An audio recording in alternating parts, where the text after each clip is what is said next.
Henry Carter, a 16-year-old high school junior, adjusted the strap of his backpack as he walked home from school, his mind preoccupied with the upcoming science competition. The late autumn breeze swept through the streets of Brooklyn, carrying with it the scent of fresh bread from a nearby bakery and the distant honking of taxis maneuvering through rush-hour traffic. Henry and his best friend, Leo Reynolds, had spent months preparing their project, a prototype for a sustainable energy generator. Winning could mean a scholarship, and for Henry, that scholarship was more than just an academic achievement.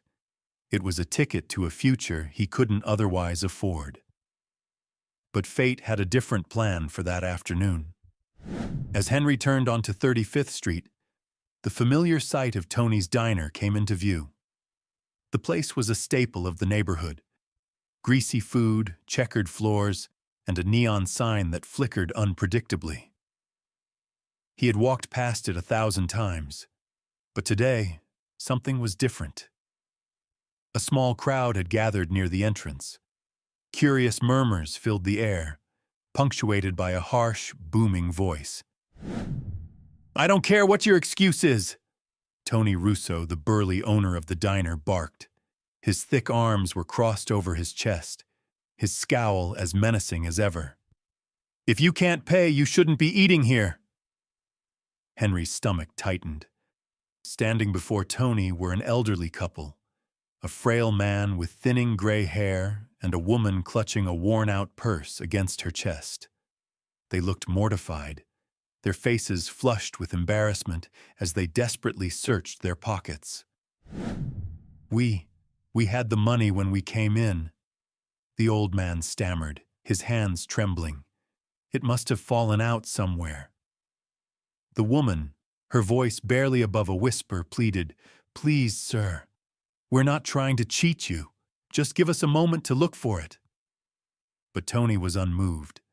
His lips curled into a sneer, and he took a step forward, towering over them. "Look, I'm running a business here, not a charity. You either pay the bill or I call the cops." Henry's hands clenched into fists. His mother had always told him to mind his own business, to avoid unnecessary trouble. But something about this moment made it impossible to turn away. He glanced at the crowd. People were watching but doing nothing. Some whispered among themselves, while others averted their eyes entirely. No one was going to step in. Without realizing it, Henry had already taken a step forward.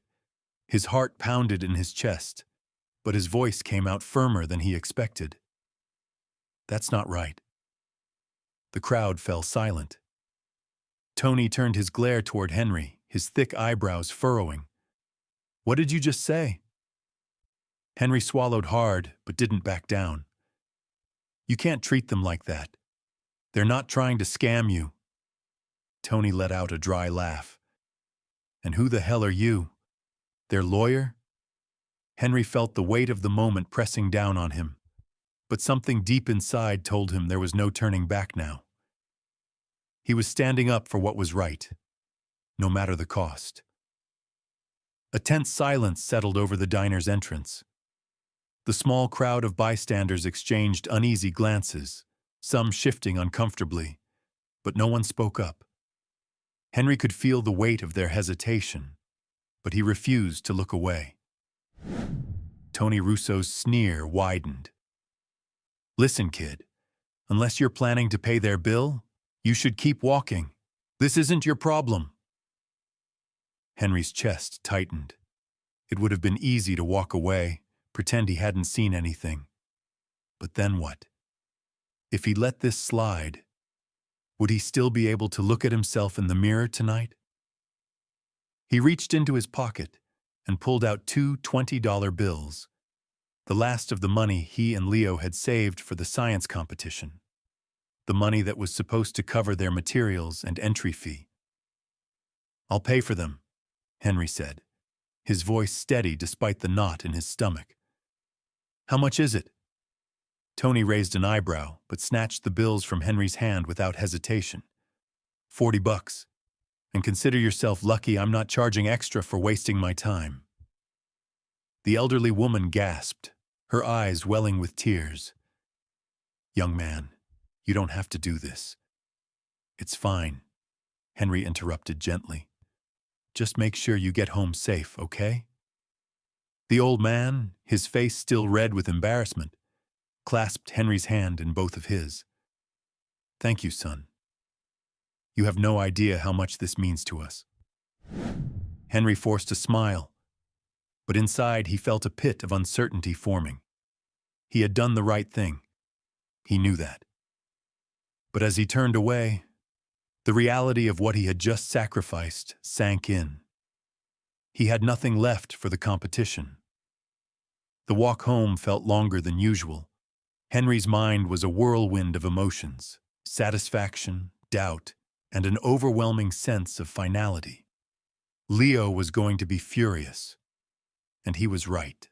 The moment Henry stepped into Leo's garage, where they worked on their science project, his best friend was already pacing, arms crossed, frustration evident in his narrowed eyes. "You're late," Leo snapped, not looking up from the blueprint they had spread across the work table. "Did you at least pick up the extra wiring?" Henry hesitated. Leo finally glanced up, his eyes narrowing further when he saw Henry's expression. "Henry, what did you do?"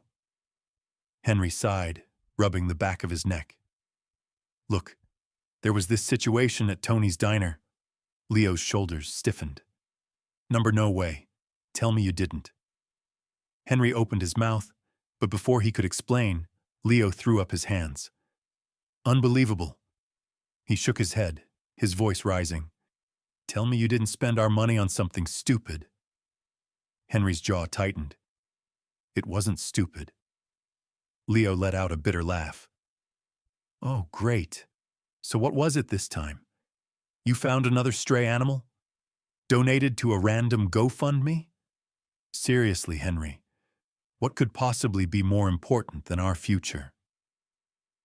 Henry stared at him, the weight of his decision pressing harder now than it had when he stood in front of Tony Russo. "I helped an old couple," he said finally. "They were being humiliated. They couldn't pay for their food, and no one else was going to step in." Leo's expression flickered, just for a second, a moment of hesitation. But then the frustration came back stronger. "Henry, do you even hear yourself?" He exhaled sharply, running a hand through his hair. "We've been working on this project for months. We had a real shot at winning, at getting that scholarship. And now you just—" He stopped himself, his fists clenching at his sides. "Whatever," Leo muttered. "It's done now, right? Nothing we can do about it." Henry wanted to say something, anything, to make it better. To make Leo understand. But what could he say? The damage was already done. And as Leo turned away, slamming a wrench onto the table harder than necessary, Henry couldn't shake the feeling that this wasn't just about the money. This was about trust. And tonight, he had let his best friend down. The tension between Henry and Leo lingered long after their argument. The usually lively garage felt colder, heavier, as if the air itself carried the weight of unspoken words. Henry knew Leo was still angry, probably even more than he let on. But what could he do? He had no regrets about helping the elderly couple. Yet at the same time, he couldn't ignore the gnawing guilt of letting Leo down. That night, Henry lay in bed, staring at the ceiling, his mind tangled in conflicting thoughts. He needed a way to fix things, to make it up to Leo, to salvage their project, to somehow find another way forward. Then came the knock on the door. It was soft but deliberate, echoing through the small apartment. Henry frowned, pushing himself up. His mom and little sister were already asleep. It was late, too late for visitors. Cautiously, He padded toward the door and peered through the peephole. An older man in a dark coat stood outside, his posture straight, his hands clasped behind his back. His silver hair and sharp gaze immediately set him apart from anyone Henry had ever met.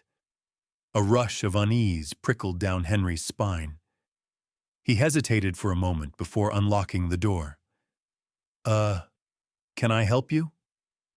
The man studied him with a quiet intensity before speaking. "Henry Carter?" Henry swallowed. "Yeah." The man nodded, his expression unreadable. "I work for William Harrington." Henry's breath caught.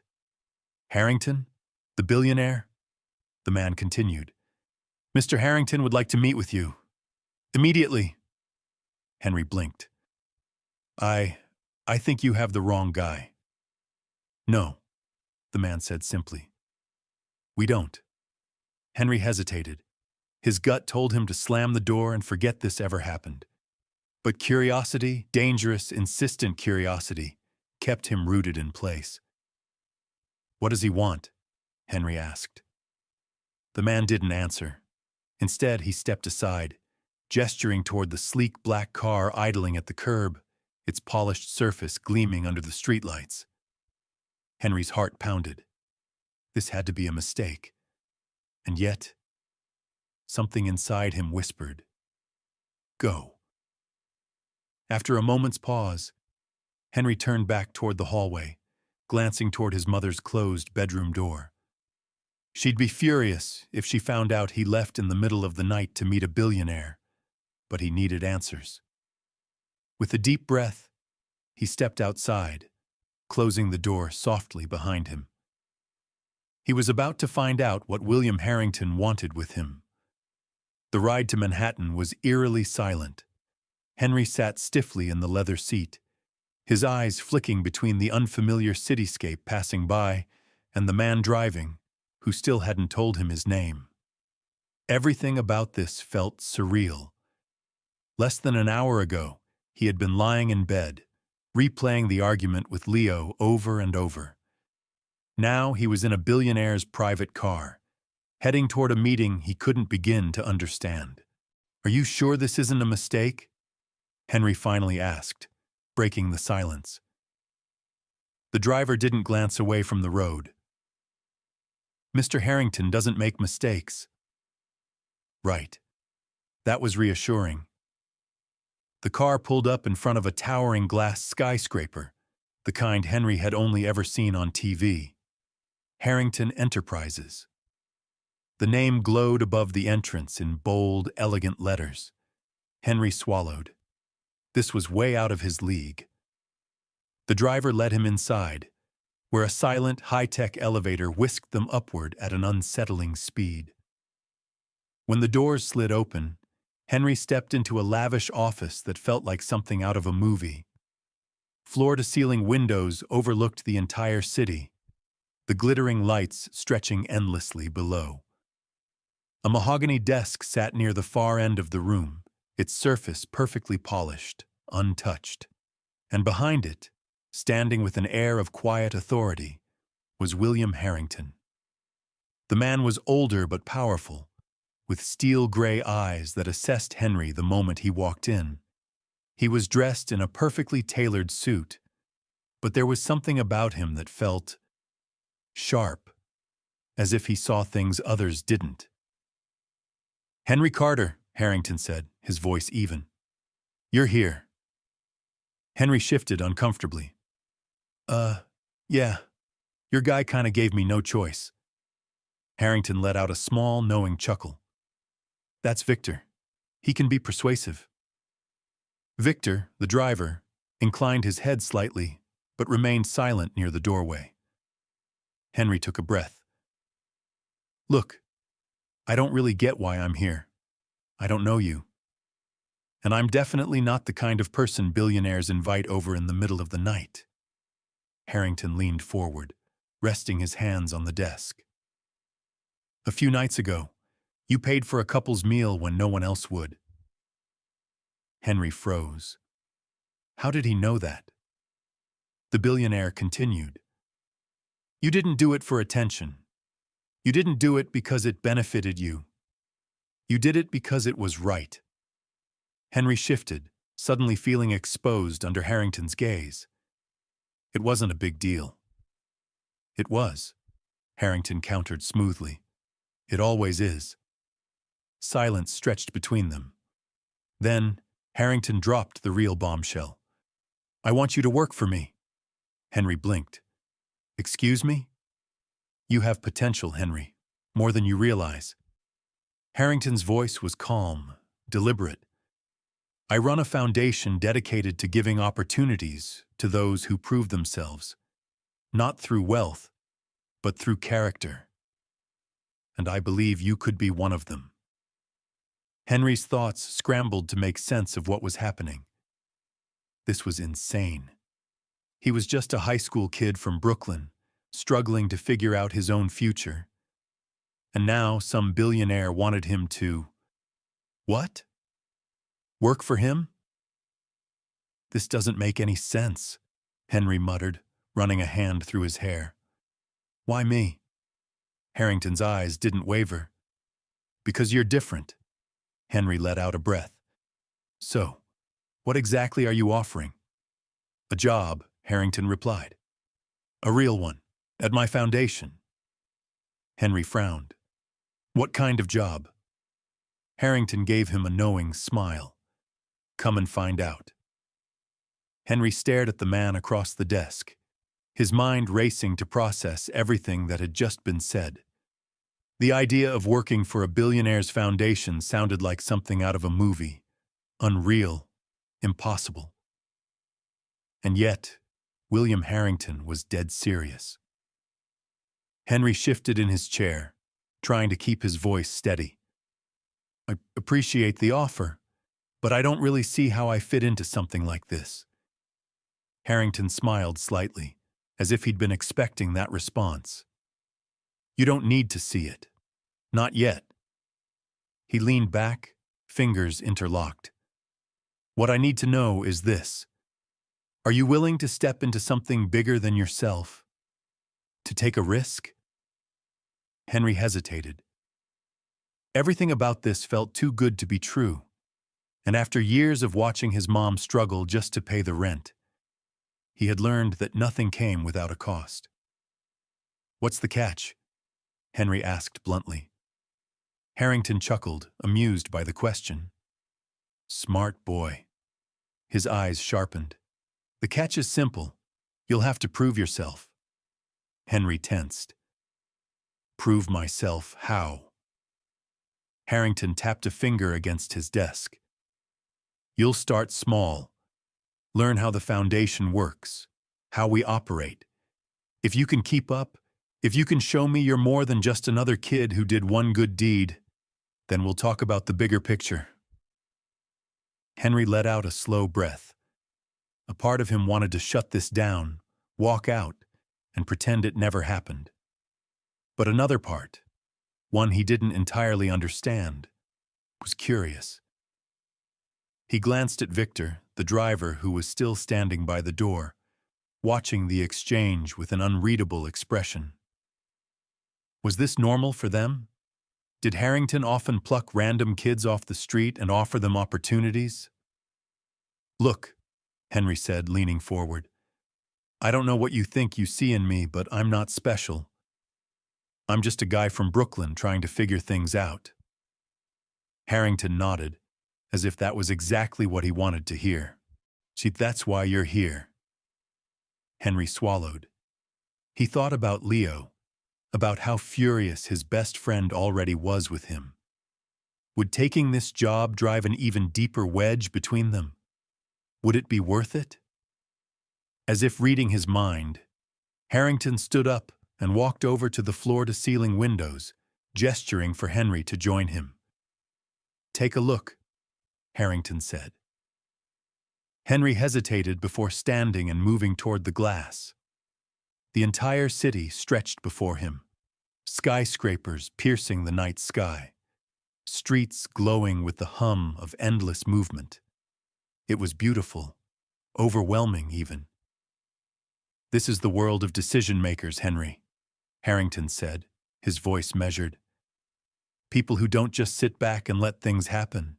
They make things happen. He turned to face him. The question is, do you want to be one of them? Henry didn't have an answer, but for the first time he wanted one. Henry's fingers hovered near the glass, the city lights reflecting in his wide eyes. The weight of Harrington's words pressed down on him. Did he want to be one of them? The answer wasn't simple. All his life, he had been reacting to things, dodging problems, figuring things out as he went. He had never thought about actually taking control, about being the one who made the choices instead of just dealing with them. Still, something about this whole situation felt like a test. Harrington wasn't just offering him a job, he was challenging him. Henry exhaled sharply and turned back toward the billionaire. When do I start? A flicker of approval crossed Harrington's face. Tomorrow morning. Be here at 8 sharp. 8 in the morning. That was early for someone who still had school. I have classes, Henry pointed out. Harrington nodded. I know. That's why you'll work afternoons and weekends. Unless this is too much for you. Henry frowned. It wasn't too much. It was just new. I can handle it, he said before he could second-guess himself. Harrington smiled.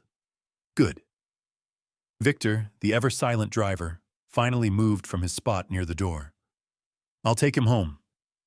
Henry blinked, realizing just how late it had gotten. His mom was going to kill him. As he followed Victor back to the elevator, he couldn't shake the feeling that he had just stepped into something much bigger than he realized. The car ride back to Brooklyn felt different. The streets were the same, the hum of the city unchanged. But Henry felt like he had crossed an invisible line. He wasn't just some kid from a working-class neighborhood anymore. He had been pulled into a world of wealth, power, and expectation. One he didn't belong to, but had somehow been invited into. When the car rolled to a stop outside his apartment building, Victor finally spoke. Be ready tomorrow? Harrington doesn't tolerate lateness. Henry gave a nod and climbed out, the cold air biting at his skin. He watched as the sleek black car disappeared into the night, then turned toward his building. His stomach twisted as he entered the apartment. The living room was dark, except for the faint glow of the TV. He saw his mom asleep on the couch, a half-empty coffee cup on the table beside her. She must have been waiting for him, worried about where he was. Guilt gnawed at him. He tiptoed past her, heading toward his room, but before he could disappear down the hall, her voice stopped him. Where were you? Henry winced and turned around. His mom sat up, rubbing her eyes, looking both exhausted and relieved. Nowhere important, he mumbled. Her gaze sharpened. Henry? He sighed, running a hand through his hair. I had a meeting. She frowned. With who? Henry hesitated. He knew how it would sound. William Harrington. The silence that followed was thick. His mom blinked, as if trying to process what he had just said. The billionaire? Henry nodded. She stared at him, disbelief flickering across her face. Henry, what have you gotten yourself into? Henry didn't have an answer, but by tomorrow, he knew there would be no turning back. The morning air in Brooklyn carried the crisp bite of late autumn as Henry stepped onto the sidewalk, his backpack slung over one shoulder. His mind was still tangled with everything that had happened the night before. Harrington's offer, his mother's reaction, the undeniable feeling that his life had just taken a sharp turn in a direction he hadn't planned for. He hadn't gotten much sleep. His mom had bombarded him with questions, some of which he didn't even have answers to, but in the end, she had sighed and let him go, though not without a warning. Be careful, Henry. People like Harrington don't just help others out of kindness. That thought still lingered in his head as Victor's sleek black car pulled up to the curb. Henry hesitated for a fraction of a second before opening the door and sliding in. "Morning," he mumbled, glancing at Victor, who, as expected, offered no response. The ride to Harrington Enterprises felt different from the night before. The city looked sharper in the daylight. Busy, loud, full of movement. Henry wasn't just passing through this time. He was stepping into something real. As soon as the car pulled up to the towering glass building, the sense of displacement hit him again.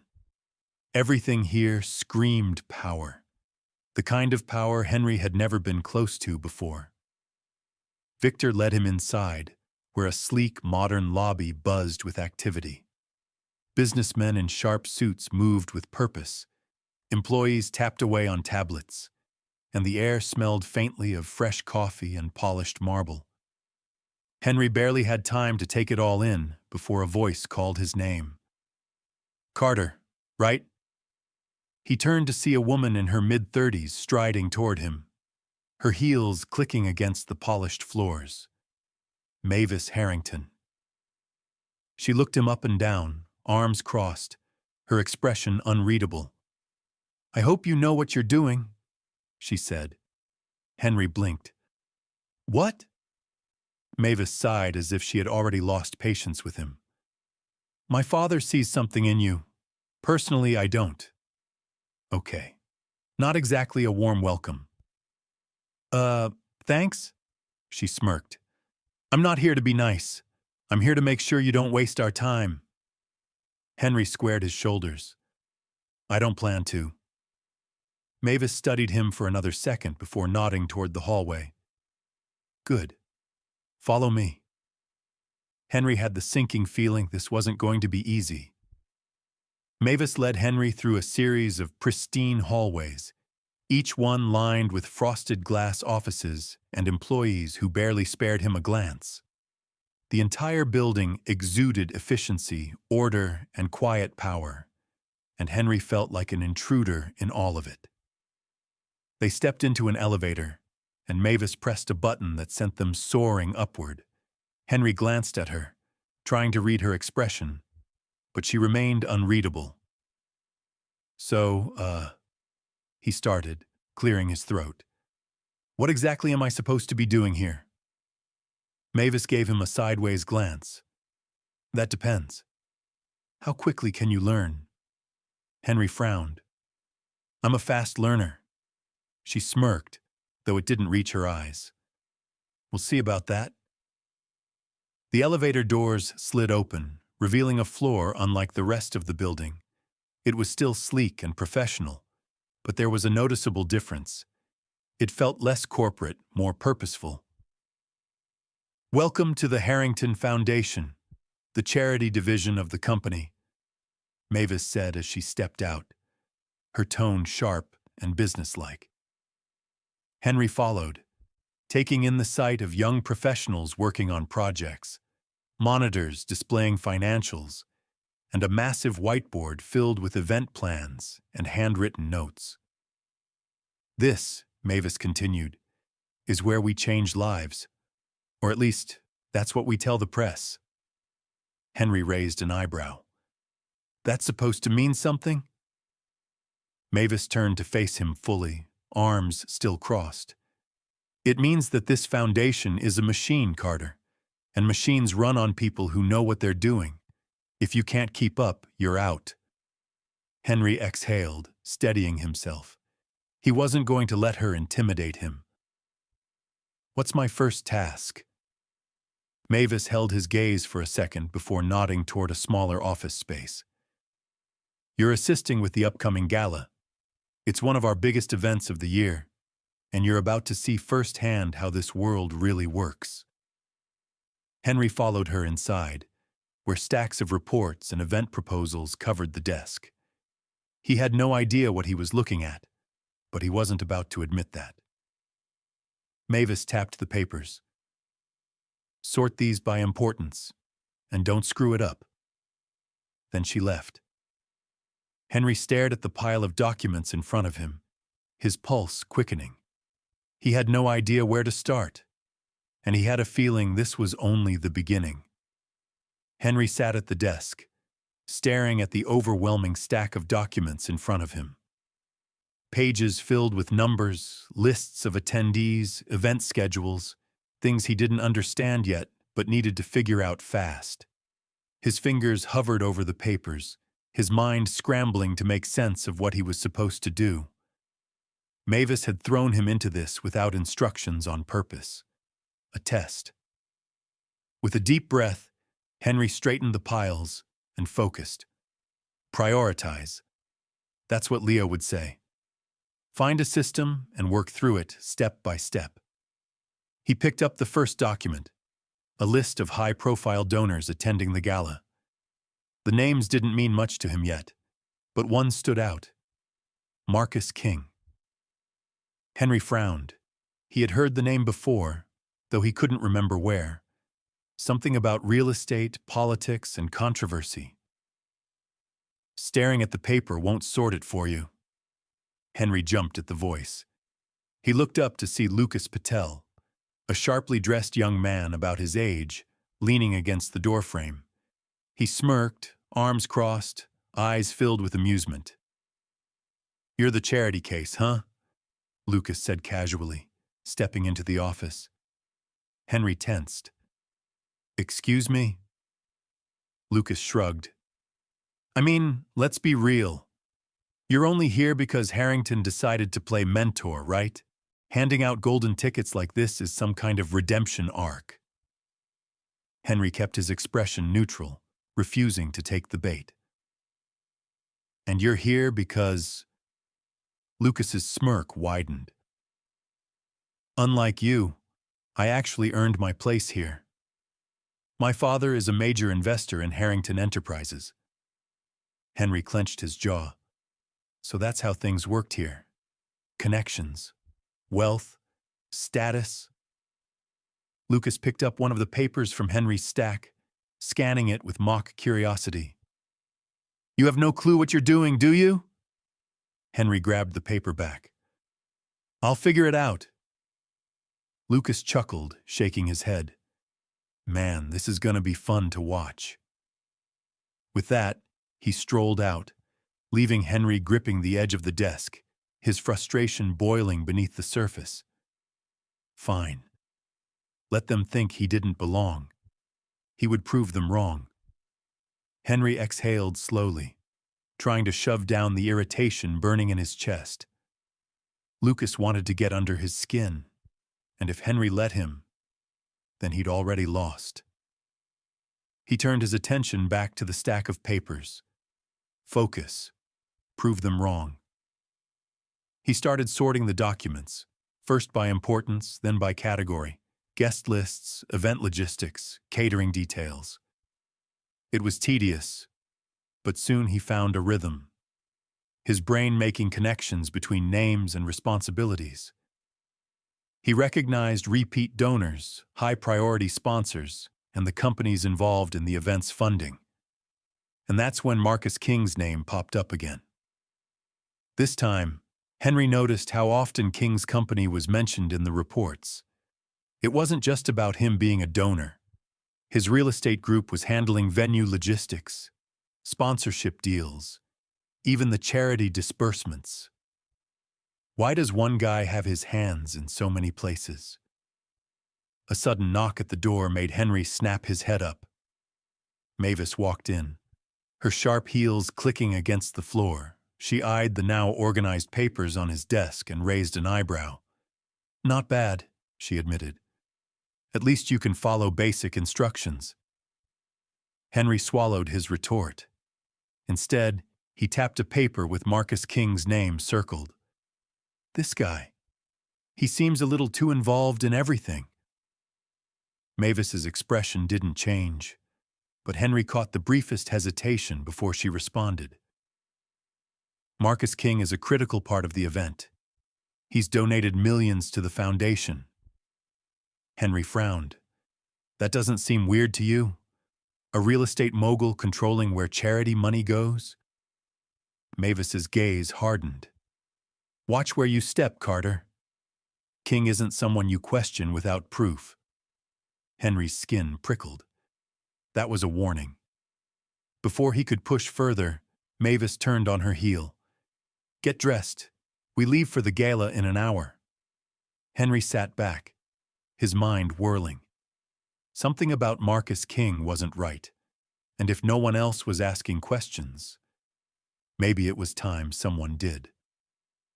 The gala was held at one of Manhattan's most prestigious venues, a grand ballroom with crystal chandeliers, velvet-draped walls, and an atmosphere thick with wealth and power.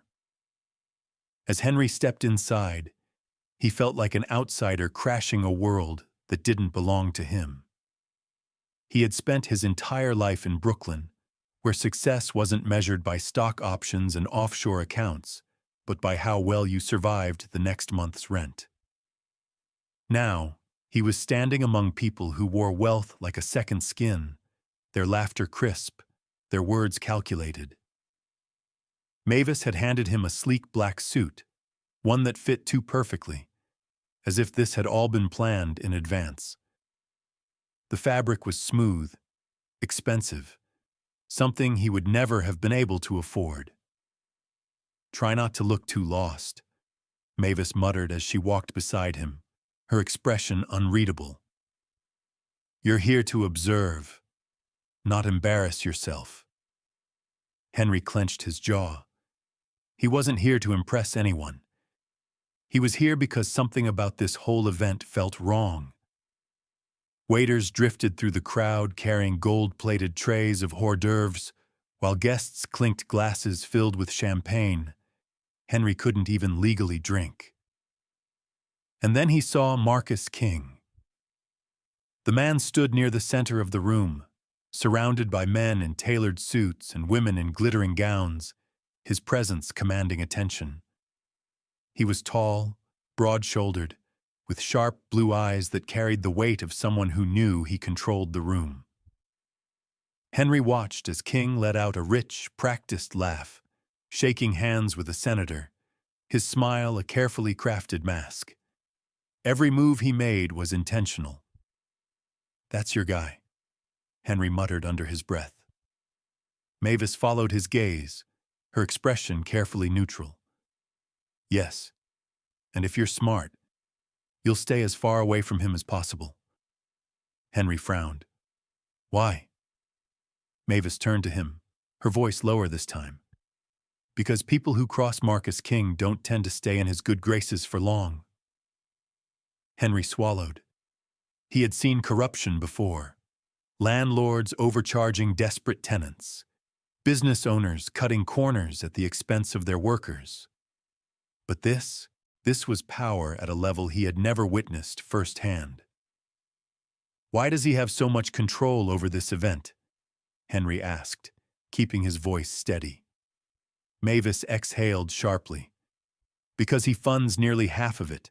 Without his money, this gala doesn't happen. Henry's stomach twisted. So that was it. Money talked. And when someone had enough of it, they owned everything, including the people who were supposed to do good. Before he could respond, a voice interrupted their conversation. Well, who's this? Henry's pulse spiked as he turned. Marcus King was looking straight at him. Henry barely had time to compose himself before Marcus King stepped forward, his presence immediately commanding the space around him. His sharp blue eyes swept over Henry, assessing him with the kind of scrutiny that made his skin prickle. Mavis, standing beside Henry, straightened slightly, her usual confidence giving way to something far more controlled.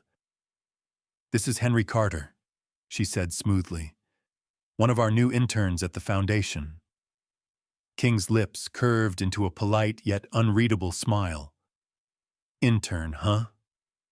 His voice was rich and deep, the kind of voice that carried influence even in a room full of powerful people. And what exactly is it that you do, Henry Carter? Henry hated the way King said his name, like it was a challenge, like he already knew the answer and was just waiting for Henry to stumble. "I help out where I can," Henry replied, keeping his tone neutral. King chuckled, clearly amused. "That's a safe answer." He reached for a glass of champagne from a passing waiter, taking a sip before tilting his head toward Henry. "I've been in this business long enough to know when someone's out of place." His smile didn't waver. "And kid, you don't belong here." Henry felt his jaw tighten, his fingers clenching at his sides, but he forced himself to stay calm. This was exactly what King wanted, to see if Henry would crack under pressure. "I get that a lot," Henry said evenly. King's smirk widened. Smart, but not smart enough. Mavis, sensing the tension, smoothly cut in. "Marcus, I believe Senator Carlyle was looking for you." King chuckled, clearly enjoying himself, but he took the hint. He lifted his glass in Henry's direction. "Be careful, Carter," he said. "This world doesn't take kindly to those who don't know their place." With that, he turned and disappeared back into the crowd, slipping effortlessly into conversation with a group of high-profile politicians. Henry let out a breath he hadn't realized he was holding. Mavis turned to him, her voice low and sharp. "What the hell was that?" Henry frowned. "I didn't do anything." "You drew attention to yourself. That's worse." She exhaled, shaking her head. "You don't poke at someone like Marcus King unless you're ready for the consequences." Henry looked back toward King, watching as he laughed with men who could rewrite laws with a single handshake. Something in Henry's gut told him that King wasn't just a shady businessman with too much influence. He was a problem. And Henry? He might have just become his next obstacle. Henry couldn't shake the unease that settled in his chest after his brief encounter with Marcus King. The man's words weren't just a warning. They were a message, a reminder that Henry was treading in waters too deep for someone like him. But instead of scaring him off, it did the opposite. It made him more certain that something wasn't right. The rest of the gala moved forward in a blur of speeches, toasts, and carefully curated conversations. Henry stayed on the sidelines, watching, listening. King moved like a chess master, strategically placing himself among the most influential people in the room. It wasn't just about donations, it was about control. At some point, Mavis had drifted away, likely handling some crisis Henry wasn't privy to. That left him alone to roam the venue, a silent observer in a world that still didn't feel like his. That was when he noticed a group of men in the far corner of the room, speaking in hushed tones. Something about the way they leaned in, their expressions tense, their body language guarded, sent a prickle of suspicion down Henry's spine. One of them was King. The others? Henry didn't recognize them, but the way King was speaking to them, his jaw tight, his tone low and clipped, made it clear this wasn't just idle gala chatter. Henry glanced around. No one else seemed to be paying attention. The room was still filled with laughter, music, and champagne-fueled conversations. He took a breath. If he was going to get any answers, he had to take a risk. Slowly, carefully, he moved closer, sticking to the edges of the room, staying within the crowd's natural movement so he wouldn't look out of place. As he neared, their voices became clearer. "Not what we agreed on." King's voice, low, cold. One of the men shifted, clearly uncomfortable. The numbers changed. We had to make adjustments. King let out a slow, measured breath. "I don't like adjustments." Henry edged closer, keeping his head down, pretending to check his phone. "The mayor's office has started asking questions," another man said. If this keeps up— King cut him off with a sharp smile that didn't reach his eyes. Then make sure they stop asking. Henry's stomach twisted. This wasn't just some power-hungry businessman throwing money around to boost his reputation. This was corruption. Real, dangerous corruption. And Henry had just stumbled straight into the middle of it. Henry's pulse quickened, his grip tightening around his phone. He wasn't just hearing some vague business deal. He was listening to something illegal, something that could destroy people. And King? He wasn't even trying to hide it. The man exuded a level of confidence that came from knowing he was untouchable. Henry's instincts screamed at him to walk away. Forget what he heard. Act like nothing happened. But then King spoke again, his tone dropping even lower. The mayor's office is the least of our problems, he said. What I care about is whether this deal stays clean on paper. I don't want any trails leading back. One of the men, shifting nervously, hesitated before responding. That's complicated. The community outreach program you set up, it's drawing too much attention. People are asking why all the funding is going through your real estate group. King exhaled sharply, his grip tightening around the glass in his hand. That's because they're idiots. They don't understand how these things work. He leaned in, voice just above a whisper. But I'll make sure they do. A chill ran through Henry. This wasn't just about money. This was about control, manipulation, threats. Before he could process the full weight of what he had just heard, his phone buzzed in his pocket, too loud. The conversation stopped. Henry's breath caught. Damn it. King's eyes flicked up, sharp and piercing. Who's there? Henry barely had a second to react before King's gaze locked onto him. For a brief moment, everything froze. Henry's mind screamed at him to play it cool, but he could already see the shift in King's expression, the quick calculation, the suspicion. Mavis's words from earlier rang in his ears.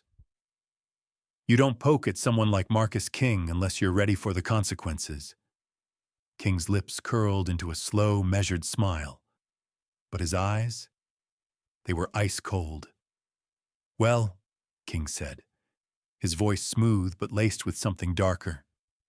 Seems like we have an unexpected guest. The air in the room suddenly felt thicker, heavier. Henry forced himself to stay still, his heartbeat hammering in his chest. He had a choice: Lieutenant or run. Neither option would save him, because he had just made himself a target. Henry's mind raced, 1,000 exit strategies flashing through his head, but none of them felt good enough. Marcus King had seen him, not just noticed him in passing, but really seen him. The billionaire's sharp blue eyes locked onto Henry, his polite smile frozen in place. But there was nothing friendly about his stare. It was the stare of a man who knew he had power and wasn't afraid to use it. Henry forced his muscles to relax, knowing that any sign of panic would only make things worse. He had to think. Fast. I was just heading back, Henry said casually, slipping his phone into his pocket as if nothing had happened. Didn't mean to interrupt. One of King's men, a broad-shouldered guy in a navy suit, stepped closer. You were standing here for a while. His tone was neutral, but there was an edge to it, a warning. Henry shrugged, masking the knot of nerves twisting in his gut. Didn't realize eavesdropping was a crime. He gave a forced chuckle, hoping to diffuse the situation. Relax, I wasn't listening to anything important. King's smile didn't waver, but something shifted in his expression. A quiet, measured calculation. That's good to hear, King said smoothly. He lifted his glass, taking a slow sip before adding, Because people who hear the wrong things tend to misunderstand them. Henry kept his breathing steady, meeting King's gaze without flinching. This was a test, a warning disguised as small talk. Mavis appeared beside him before King could push further. Her voice was calm, but Henry could hear the underlying tension.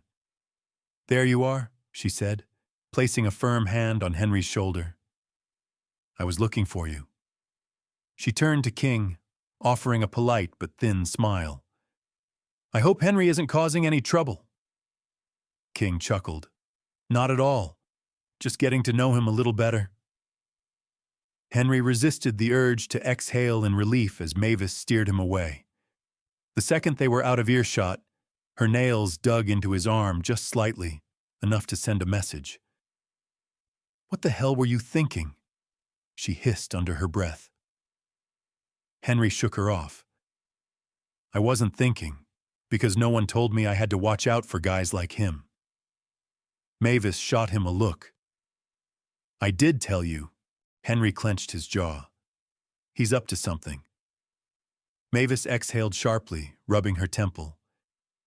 "Everyone here is up to something, Carter. That doesn't mean you play detective in the middle of a damn gala." Henry looked over his shoulder.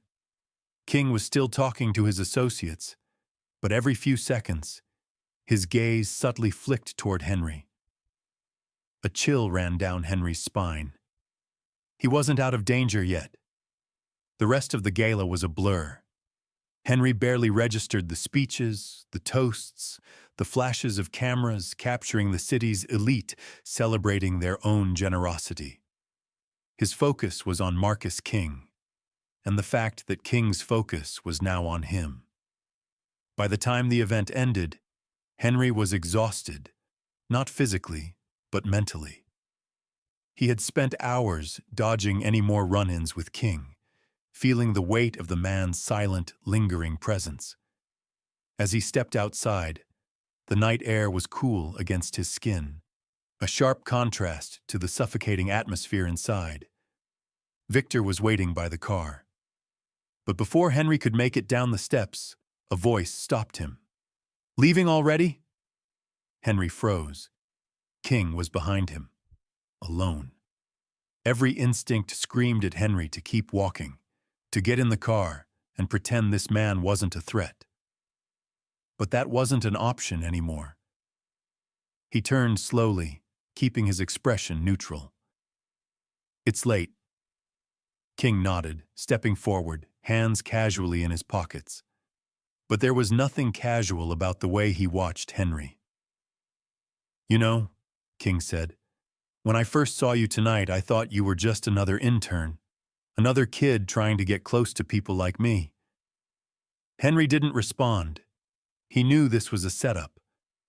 King took another step, voice dropping slightly. "But then I realized, you're not trying to get close." A smirk. "You're trying to see things you shouldn't." Henry's heartbeat hammered in his ears. "I don't know what you mean," he said, keeping his voice steady. King chuckled. "Oh, you do." His head tilted slightly. "That's what makes this interesting." Henry tensed as King's expression darkened. "Let me give you a piece of advice, Carter." His voice was still smooth, almost friendly, but his eyes were ice cold. "You're in a world where people like me make the rules. People like you?" He let out a short laugh. "You're just guests, temporary ones." Henry swallowed, refusing to let the fear show on his face. "And what happens when guests overstay their welcome?" King smiled. "They disappear." The words hung in the air, heavy, suffocating. Henry felt his blood turn cold. King clapped him on the shoulder, his grip just firm enough to feel like a threat. "Enjoy the ride, kid." Then he walked away, leaving Henry standing frozen on the steps of the gala. The message was clear. King wasn't just warning him, he was promising him something. And Henry had just run out of time. Henry climbed into the back seat of the car, his body tense, his mind racing. The door shut behind him with a quiet thud, sealing him inside a moment he couldn't escape from. Victor didn't say a word as he pulled away from the curb, but Henry could feel his sharp, assessing gaze in the rearview mirror. "You look pale," Victor finally said, his tone unreadable. Henry exhaled, forcing himself to focus. "Yeah, well, I just had a guy who owns half the city tell me I'm expendable." Victor didn't react, his expression as unreadable as ever. For a moment, silence stretched between them, the hum of the car, the only sound. Then Victor said, "And what do you plan to do about it?" Henry turned toward him, brow furrowed. "What?" Victor kept his eyes on the road.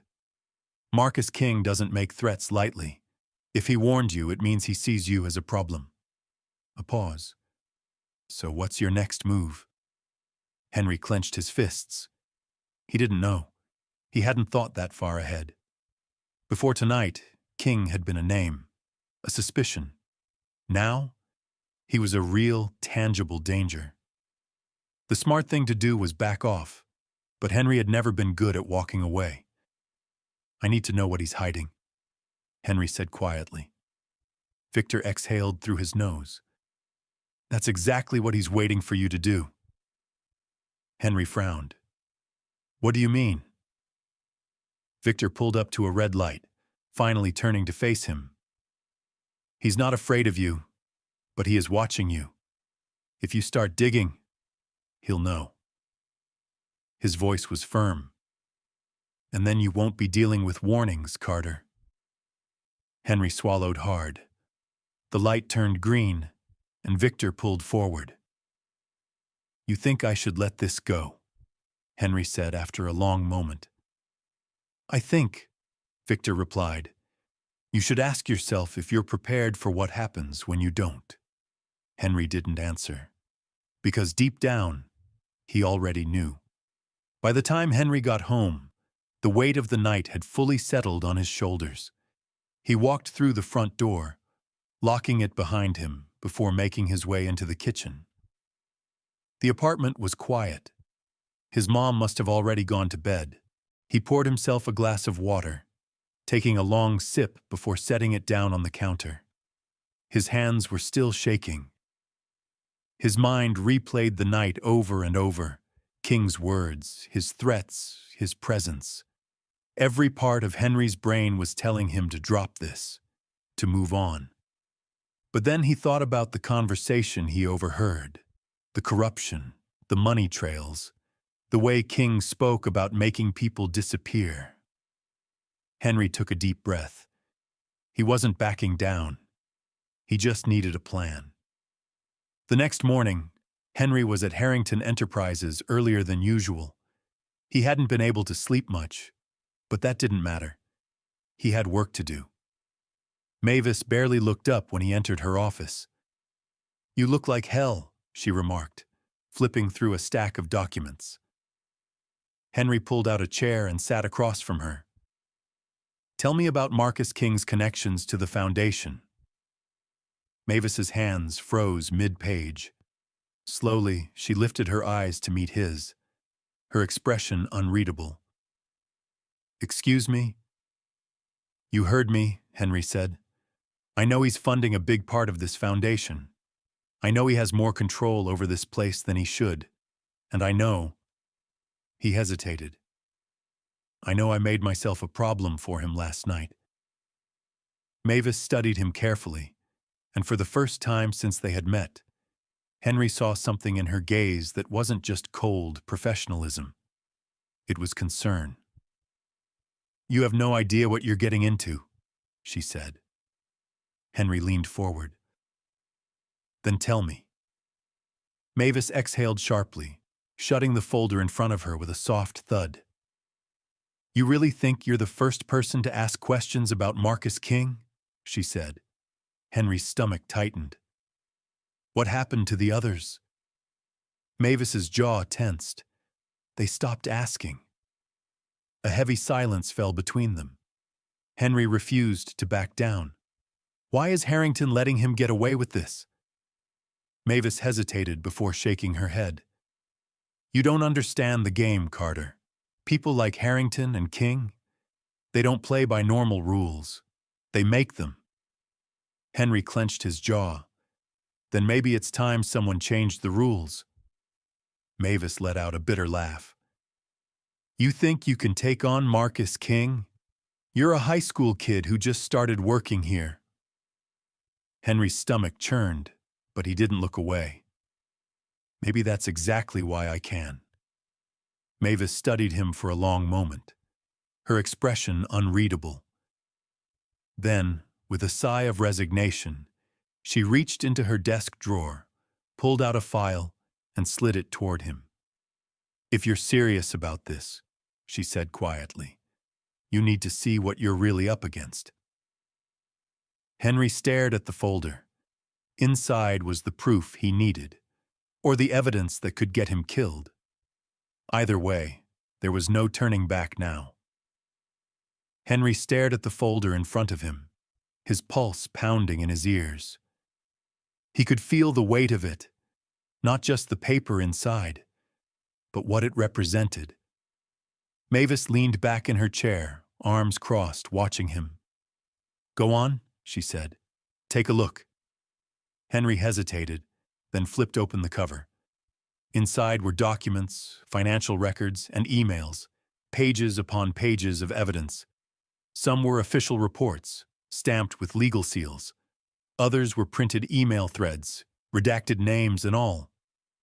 One thing was clear. Marcus King wasn't just donating money to the foundation. He was moving it, laundering it, controlling it. Henry's stomach twisted. He had suspected something shady was going on, but this was worse than he imagined. King wasn't just using the foundation as a front for his money. He was deciding where it went, who got what.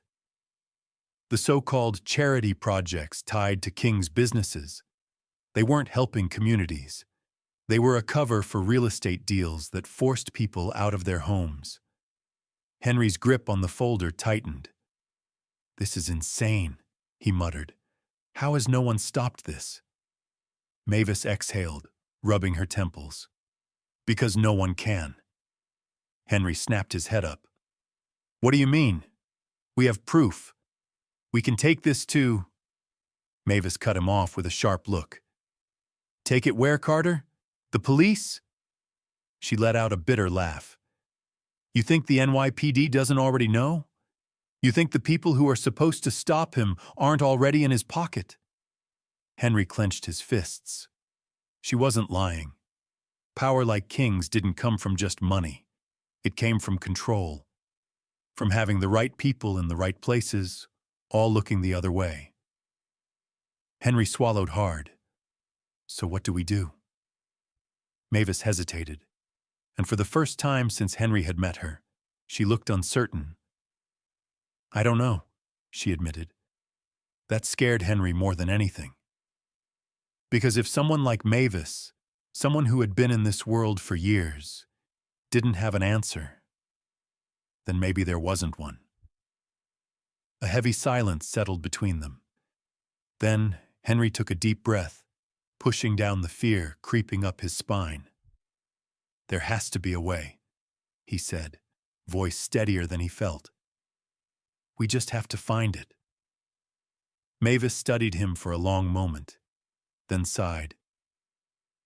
You're in over your head, Carter, and if you don't realize that soon, you're going to drown.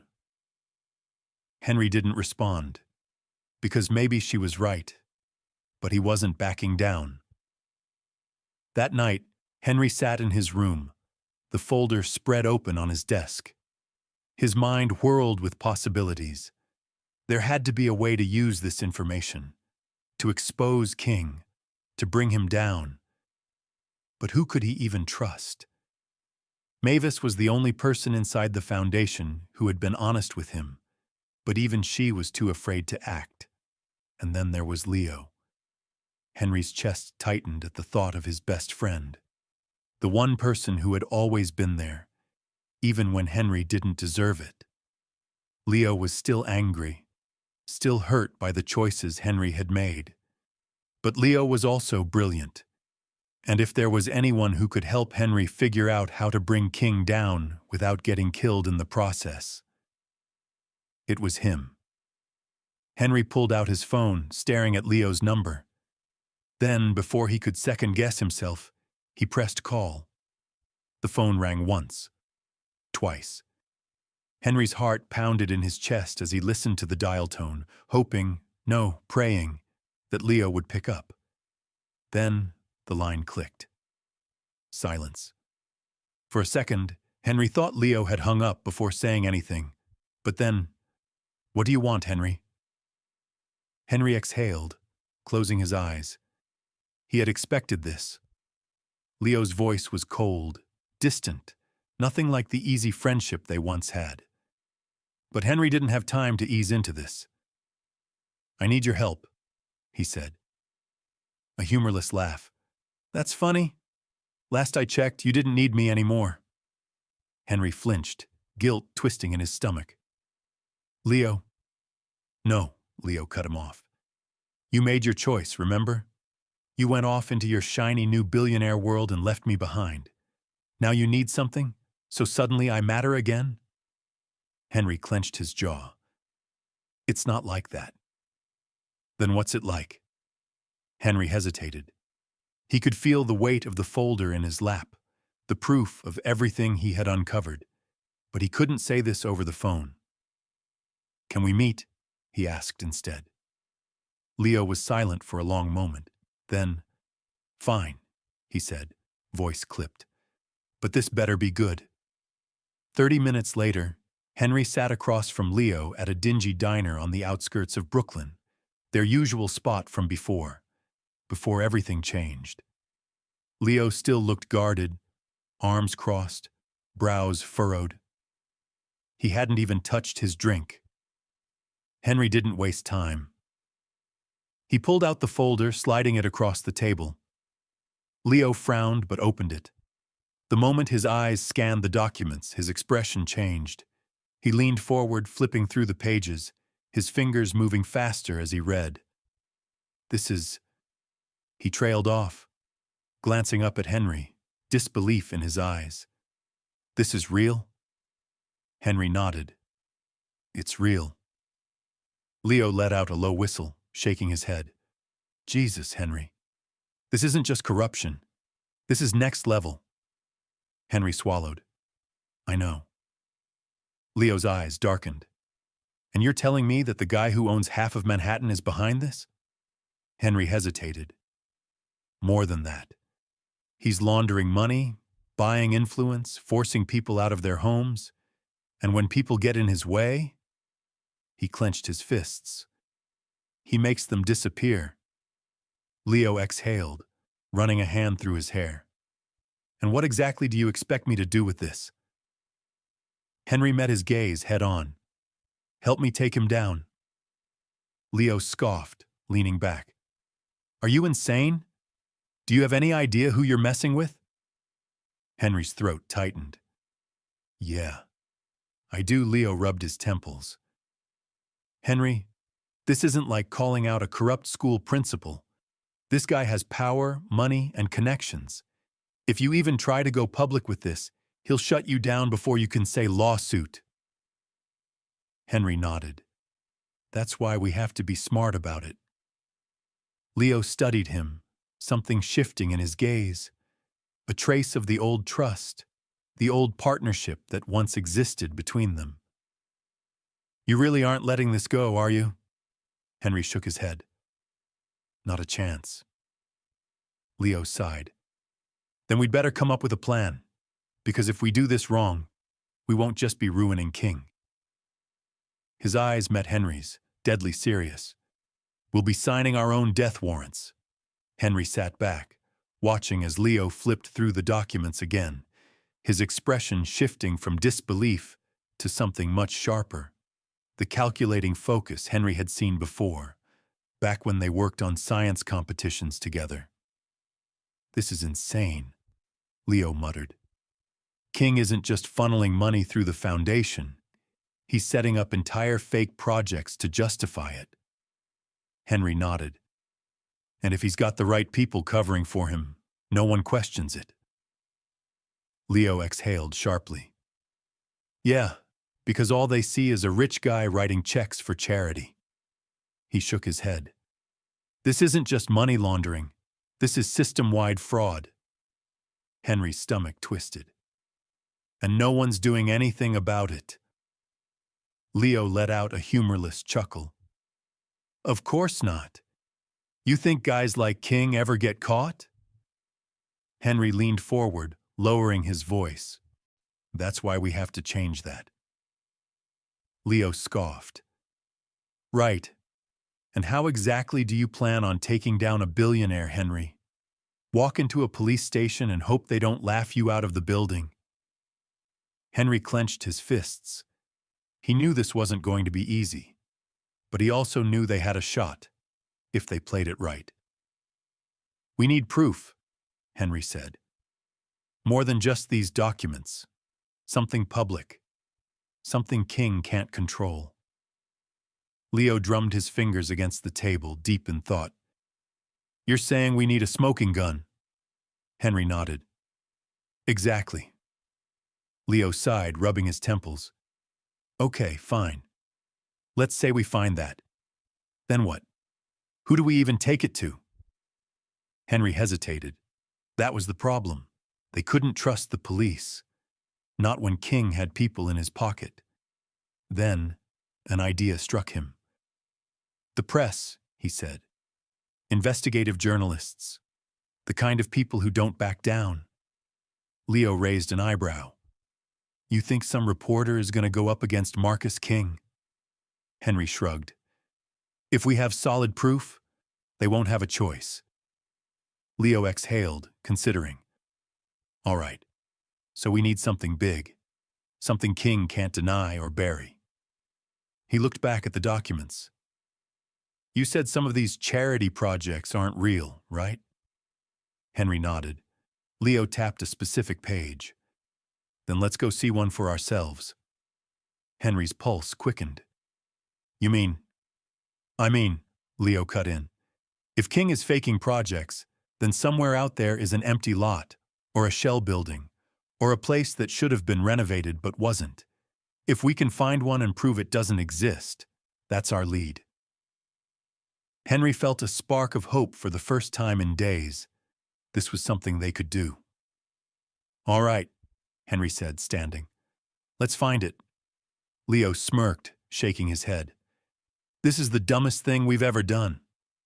Henry grinned. But it's also the smartest. 2 hours later, Henry and Leo sat in Leo's car, parked outside a rundown warehouse in the Bronx.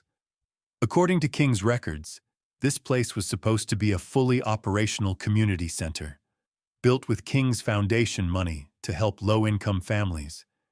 Instead, it looked abandoned.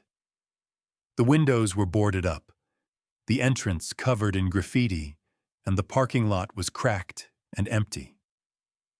Leo let out a low whistle. Yeah, this definitely doesn't look like a community center. Henry grabbed his phone, snapping a few pictures. If King really funneled millions into this place, where did the money actually go?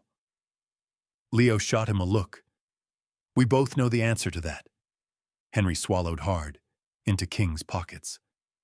Leo glanced around, lowering his voice. We should check inside. Henry hesitated. You think we can get in? Leo grinned, pulling out a small toolkit from his bag. We can try. Henry shook his head with a laugh. Why do you even have that? Leo smirked. You spend all your time playing hero, Henry. Some of us develop practical skills. Henry rolled his eyes. Let's just get this over with. Leo worked quickly, and within a minute the rusted lock popped open.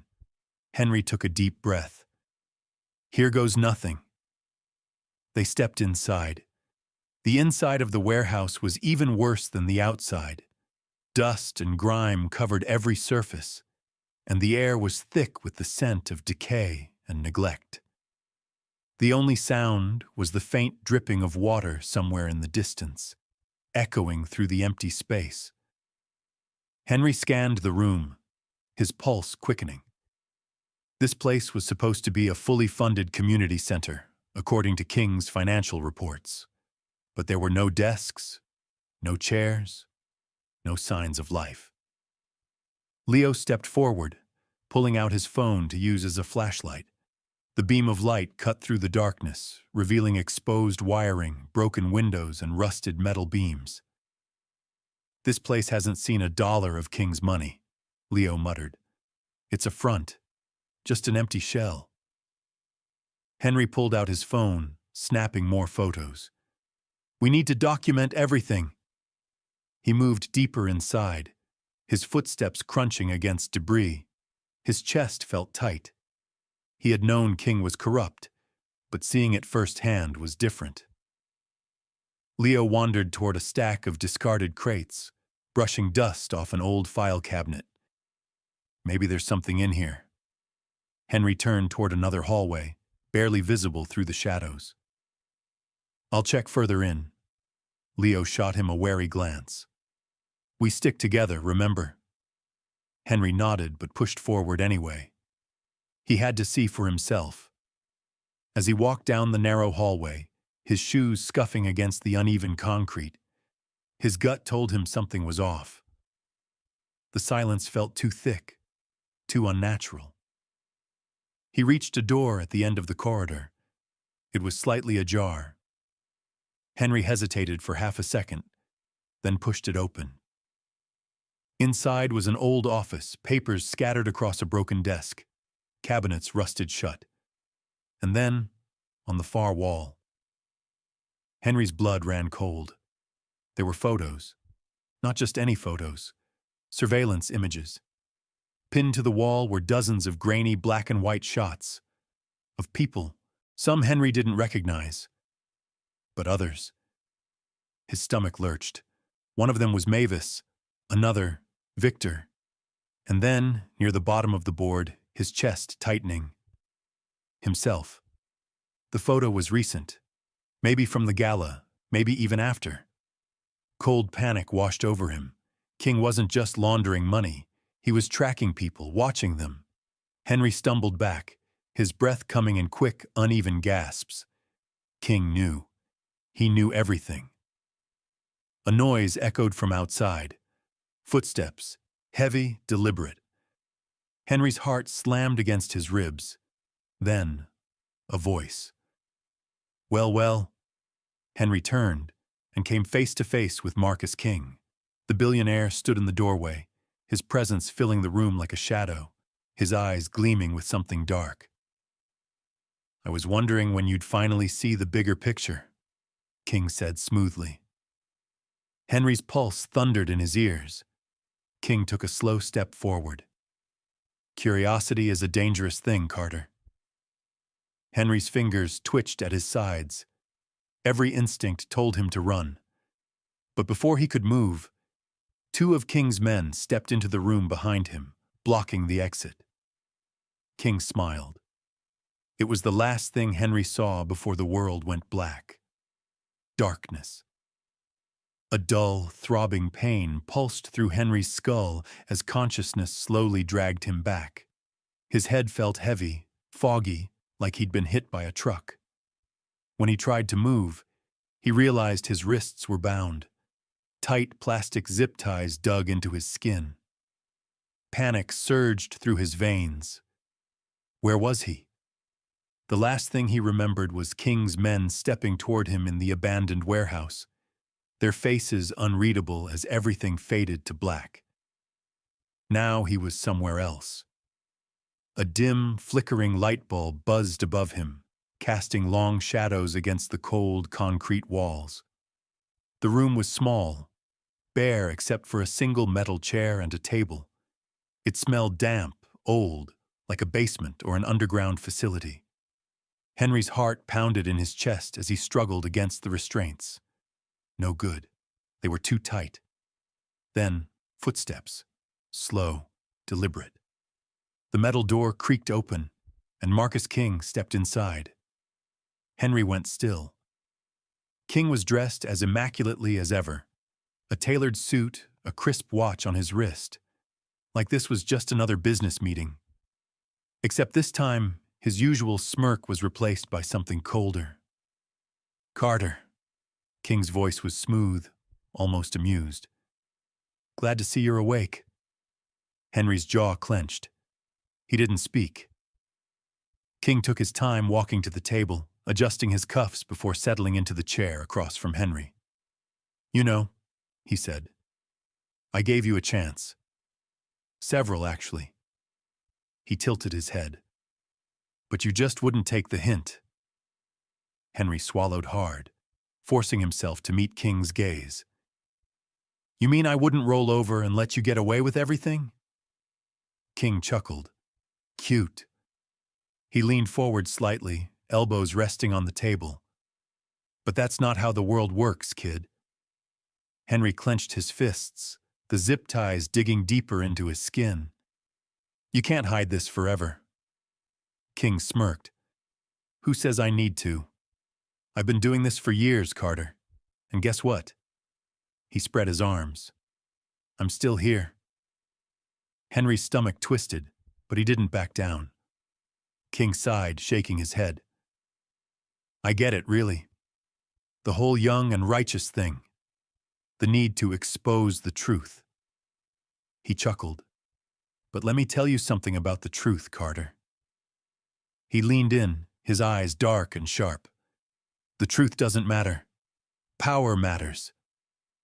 Henry felt his breath hitch. "That's why people like me win," King continued, his tone almost pitying. "Because no one cares about right and wrong when their bills are paid and their pockets are full." Henry's fingers twitched. "You think no one cares? Wait until the press gets hold of those documents." King laughed, a rich, genuine sound. "Oh, Carter." He shook his head. "You really think you're the first person to try this?" Henry's pulse spiked. "I've had senators, CEOs, even entire investigations thrown at me. And do you know what happens?" King leaned back, spreading his arms. "Nothing." Henry's throat tightened, because King wasn't lying. He was still here, still untouchable. And Henry? Henry was the one tied to a chair in a room with no windows. King exhaled, checking his watch. "I'll be honest. At first I thought you were just another naive intern. But then you started digging. And now?" He shook his head. "Now you're a problem." Henry forced himself to stay calm. "What happens now?" King tapped his fingers against the table, as if considering. "Well, I could make this easy for you. Let you walk away. But we both know you won't stop." His voice dropped slightly. "And that means I have to make sure you stop." Henry's stomach dropped. King wasn't bluffing. This wasn't just intimidation anymore. It was a promise. The door creaked open again, and Henry tensed as two of King's men stepped inside. King sighed, standing up and buttoning his jacket. "I like you, Carter. Really, I do. But some lessons?" He adjusted his cuffs. "They have to be learned the hard way." He nodded toward his men. "Make sure he does." Then, without another word, King walked out. The door slammed shut. Henry barely had a second to react before one of the men grabbed the back of his chair and yanked it forward. The other cracked his knuckles, a slow, deliberate sound that sent ice down Henry's spine. Henry's breath came quick, his mind scrambling for an escape. He had to think. Fast. Because if he didn't, he wouldn't be walking out of here. Henry's heart slammed against his ribs as the first punch landed, sharp, controlled, but deliberate. A warning. His head snapped to the side, his jaw stinging from the impact. He didn't cry out. He wouldn't give them that. The second man, taller and broader, stepped forward, cracking his knuckles again, almost like he was enjoying the anticipation. "This doesn't have to be difficult, kid," he said, his voice calm, almost bored. "Just say the word, and we stop." Henry coughed, his head still spinning, but managed to glare up at them. "And what word is that?" The man smiled. "That you're done. That you'll drop all of this and forget about Marcus King." Henry forced out a laugh, despite the pain in his ribs. "Yeah, sure. Let me just—" Before he could finish, the next hit slammed into his stomach. His breath vanished, his body jerking forward as fire spread through his torso. He gasped, blinking spots out of his vision, struggling to keep himself upright in the chair. "Smart ass," the man muttered, shaking out his fist. The second guy grabbed Henry's shirt collar, yanking him forward so they were eye to eye. His breath was hot against Henry's face. "I don't think you understand, Carter," he said. "We're not asking." Henry grit his teeth, forcing himself to stay still. His mind was racing, scanning for any possible way out. His hands were still tied behind his back, the plastic zip ties digging into his wrists. No way to break them. The room was small, barely any furniture, just the table and chair. No weapons, no escape. But Leo was still out there. If he had noticed Henry had been gone too long, Henry just needed time. He straightened slightly, coughing. "Okay," the two men exchanged a glance. Henry exhaled. "Okay," he repeated. "I get it. I'll stop. King wins." The taller guy narrowed his eyes. "You think we're stupid?" Henry forced himself to hold his gaze. "I think you work for a guy who just gave you orders. And I think if you take this too far, it's going to get messy for him."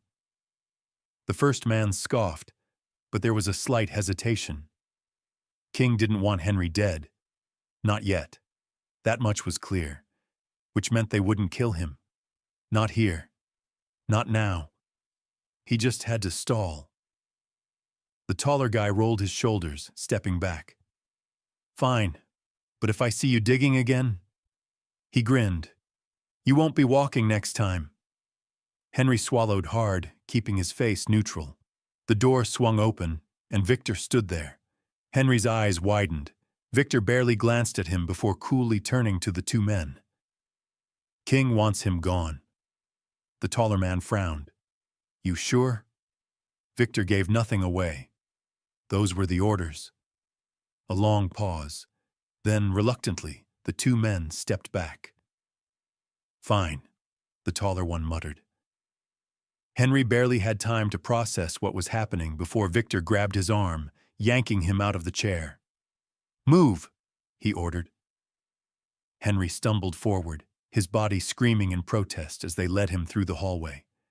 Victor didn't speak, didn't look at him. Henry's mind raced. Was Victor really here to get rid of him?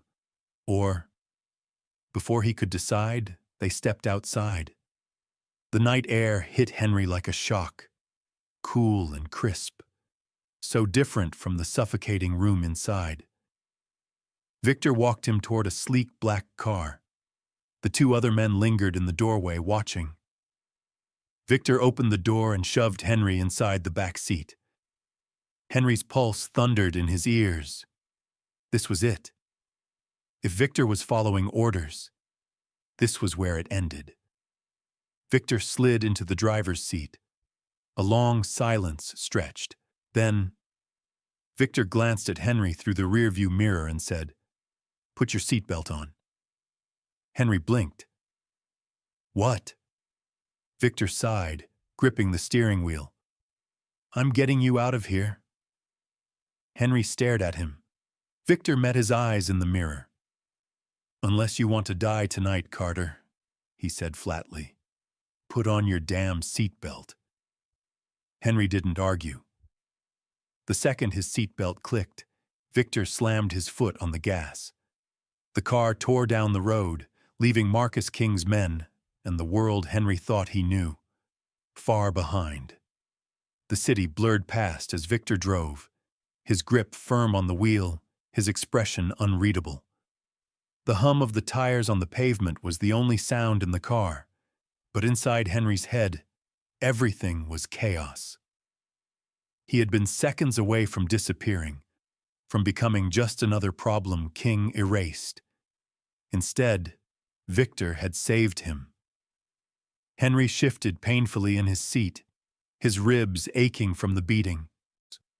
He winced, exhaling slowly before turning toward Victor. "Why?" His voice was hoarse. "Why help me?" Victor didn't look at him. His eyes stayed on the road, his jaw tight. "Because King doesn't get to decide everything," he finally said. "Not this time." Henry frowned. "So what? You grew a conscience?" Victor's grip on the wheel tightened, but he didn't snap back. "Let's just say I've been waiting for the right moment." Henry's pulse quickened. "You mean, I'm done protecting a man who doesn't deserve it," Victor said sharply. "I've seen what he does to people. I know how this ends. And you?" He shook his head. "You're the first one who's ever fought back." Henry swallowed hard. "Then help me finish this." Victor sighed, rubbing a hand over his face. "You really don't know when to quit, do you?" Henry's jaw tightened. "If I quit, King wins." Victor didn't respond at first. Then, after a long, heavy pause, he turned onto a dark side street and parked the car. He twisted in his seat, finally meeting Henry's gaze. "You want to take him down?" he asked. Henry nodded, his heart pounding. Victor exhaled. "Then listen carefully." He reached into his jacket and pulled out a USB drive, tossing it into Henry's lap. "That's everything," Victor said. "Transactions, offshore accounts, the people on his payroll, including the ones in law enforcement." Henry stared at it, his breath catching in his throat. This is exactly what we need," he muttered. Victor nodded. "It's enough to burn him to the ground."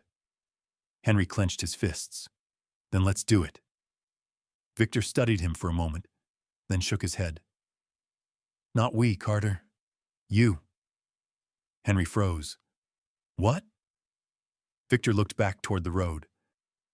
"I can't be part of this." Henry's stomach twisted. "But you just said—" "I said I was done protecting him," Victor interrupted. "But if I go against him openly, I don't walk away." Henry's chest tightened. "So you're just going to disappear?" Victor smirked faintly. "That's the plan." A lump formed in Henry's throat. He didn't like it, but he understood. Victor had been inside King's world for too long. He knew the cost. Henry gripped the USB drive tightly. "I won't waste this." Victor nodded, putting the car back in drive. "I know." He pulled out onto the main road again, this time heading toward the only place left to go. Leo. 30 minutes later, Henry burst through the door of Leo's garage, gasping from the effort. His body still ached from the beating, but he didn't care. Leo spun around, eyes wide. "Jesus, what the hell happened to you?" Henry slammed the USB drive onto the table. "I have proof," he said breathlessly. "Everything we need to take King down." Leo stared at it, then back at Henry. "Where the hell did you get this?" Henry didn't answer. "Can you decrypt it?" Leo hesitated, then sighed, dragging his laptop toward him. "Give me a minute." Henry paced the small garage as Leo worked, his fingers flying over the keyboard. Minutes passed. Then, Leo let out a low whistle. "Oh, this is bad." Henry turned. "What?" Leo angled the screen toward him. Bank records, email chains, wire transfers that led straight to shell companies under King's name. Henry felt his chest tighten. "This is it," he whispered. Leo nodded. Yeah, this is more than enough. Henry's hands curled into fists. They finally had him. Now, all they had to do was make sure the world saw it. Leo's fingers moved quickly over the keyboard, encrypting the files, backing them up in multiple locations. Henry watched, his heart pounding. We can't just dump this online, Leo said. If we upload it without a plan, King's people will shut it down before anyone gets a chance to see it. Henry ran a hand through his hair. Leo was right. King had control over too many systems, too many people in power. So, how do we do this? Henry asked.